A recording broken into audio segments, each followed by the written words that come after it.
Dans cette maison, tout est organisé autour de Léonie.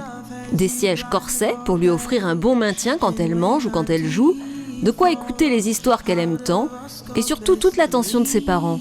Ce sont eux qui les premiers ont remarqué quelque chose de différent chez leur petite fille. Elle avait alors 18 mois, elle ne marchait pas et était moins stable que les autres enfants de son âge. Il a encore fallu du temps pour étiqueter cette leucodystrophie indéterminée encore plus rare et difficile à diagnostiquer que les autres. C'est une maladie qui évolue, mais tout doucement. Donc nous, comme on la voit tous les jours, finalement, on ne s'en rend pas vraiment compte. Mais par exemple, quand on va regarder une vidéo d'elle petite, on se dit « mais mince, c'est vrai que quand elle était petite, elle parlait beaucoup mieux, elle n'avait pas cette lenteur dans le langage, elle pouvait dire quelque chose assez rapidement. » On se dit « ah oui, c'est vrai, elle pouvait faire ça, et là maintenant, elle ne le fait plus. » Avec Léonie, ce que l'on essaye de faire, c'est de rendre sa vie la plus facile et agréable possible. Comme Léonie, 3 à 6 enfants naissent chaque semaine atteints de ces pathologies en France, 20 à 40 en Europe.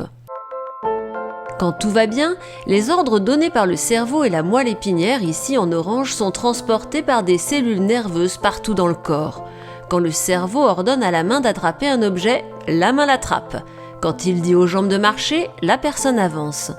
Ces cellules super puissantes, ce sont des neurones. Ils transmettent les informations sous forme de signaux électriques qui se déplacent ici en bleu. Pour cela, ils ont besoin de la myéline, la substance qui entoure les bras de ces neurones. La myéline est composée de plusieurs couches de graisse bien serrées les unes contre les autres. Dans le cas des leucodystrophies, à cause d'une anomalie génétique, la myéline est grignotée par d'autres cellules.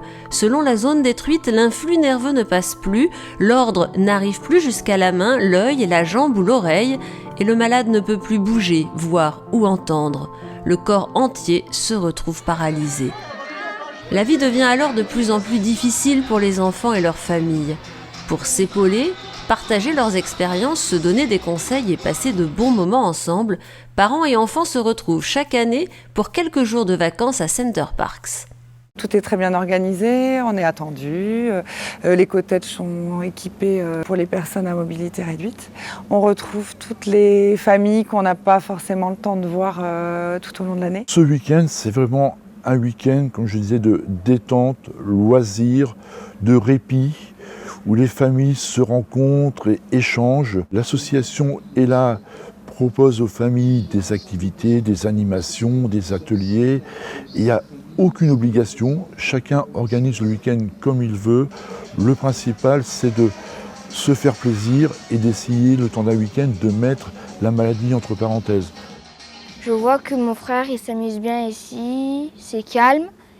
Et je vois qu'il est très heureux parce qu'il peut se balader, il peut sentir la nature.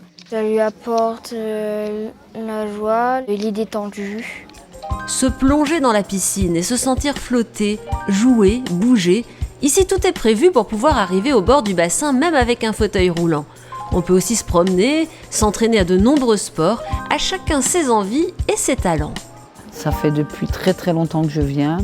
Et puis je trouve que handisport apporte une chose un peu extra, c'est que certains enfants, même lourdement handicapés, font ces ateliers dans l'institut, la Bokia, la Sarbacane, et donc ils peuvent le faire ici avec leurs parents, leurs fratries, donc frères et sœurs.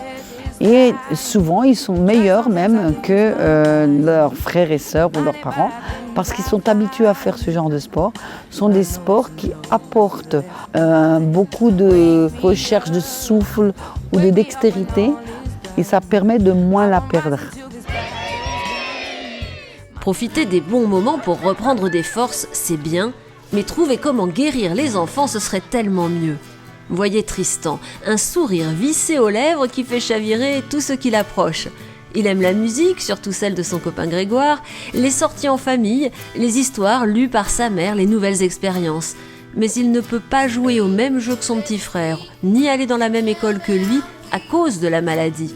Pas question de baisser les bras pour autant. En ce moment, Tristan teste un nouveau médicament. C'est un essai qui servira certainement, et je l'espère, pour les autres enfants à venir. Et peut-être que ça aidera en tout cas la recherche à avancer sur cette maladie. Et si on peut apporter cette petite pierre, en sachant que Tristan il va bien et le supporte bien, voilà.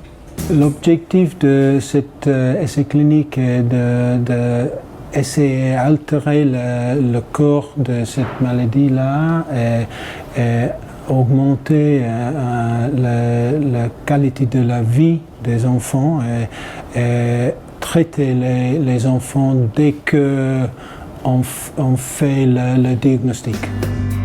Recruter les meilleurs chercheurs, mettre à leur disposition du matériel ultra performant, ELA fait tout pour accélérer la recherche.